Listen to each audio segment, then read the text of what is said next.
Hey, what's up guys? It's Jacob here with BleepinJeep.com. Today I've got a quick little video for you about coilovers. They will not be going on my Jeep, they're for my other car, but I figured I could just give you a brief little demo of how they work. It's still the same concept regardless of the vehicle. Be sure to like this video and subscribe to the channel if you have not already, and leave any comments below.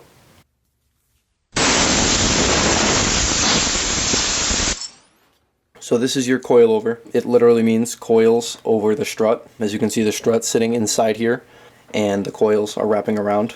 These are dual rate springs. So these are much softer, and I could actually bend with my hand, while these are a little bit firmer. This bottom spring is actually meant to help out when your car is much lower. These actually spin and allow you to adjust your ride height. So the bottom is the jam nut, and the top piece spins upward or downward depending on the ride you're looking for. You're going to have just kind of bracketry for your brake lines, then various things depending on the make and model of your car. This obviously is not for my Jeep. This would be much longer. This is for my other car. I bought these used online and I got a good deal on them. So the reason you would use these is to really hone in on and get a really precise setup. Four-wheel drive vehicles, they're going to be a little bit longer. Your shocks are going to be longer.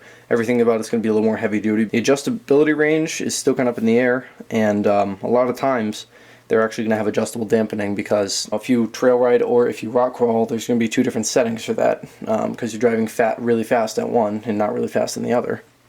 If it is adjustable, there's a hex head you can stick inside here, and it'll allow you to adjust the valving so you can make it firm or soft. They're not top of the line by any means, but they'll definitely do the job, because I wanted the selectability that a coilover offers. So for the most part, all coilovers will come apart. On this one, you have a nut right here on top that you unscrew. So once that's off, you're going to take a lot of that preload off that was already on the spring, and then all this kind of fits on here loosely now. So you're going to have your cap. It's usually tapered to fit into whatever mount it's going on. You're going to have a couple spacers or bushings, usually just made of plastic. Then obviously your mainspring. This is the spring that will always be on it. Another bushing. And this is a helper spring that's much softer.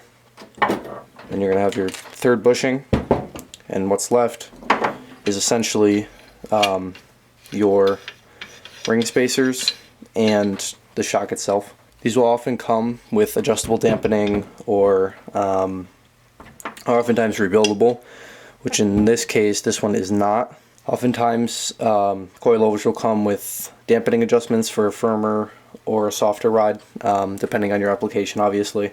These do not have that option. They're on the lower end of the coilover scale. I don't race or drive very fast, for that matter. This is purely just for a demonstration, and I wanted to kind of give an idea of how these work, because I know they can be a little ambiguous. So if I wanted to max out the ride height on these, for example, you would spin these spacer rings all the way to the top. Then obviously you would take the jam nut and do the same thing.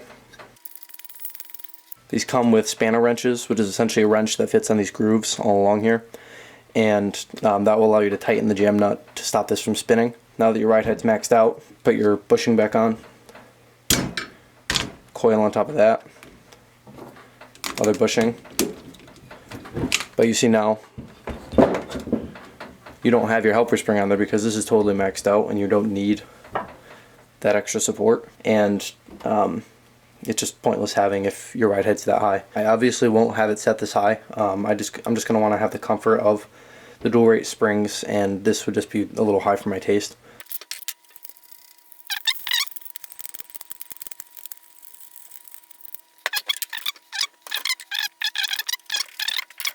So basically the point of a coilover, or the reason people get them, is for the selectability of height changes. These, for example, have an adjustment range from 2 to a 4-inch drop. So that allows me to lower my car up to 4 inches. And in the case of shocks for off-road, for example, you'd be able to increase your lift height or decrease it by however many inches, depending how precise your setup is, or how firm you want your ride to be, because you can do more spring, less shock resistance, or vice versa. There's tons of ways you can set them up. It's not really a huge market for coilovers these days.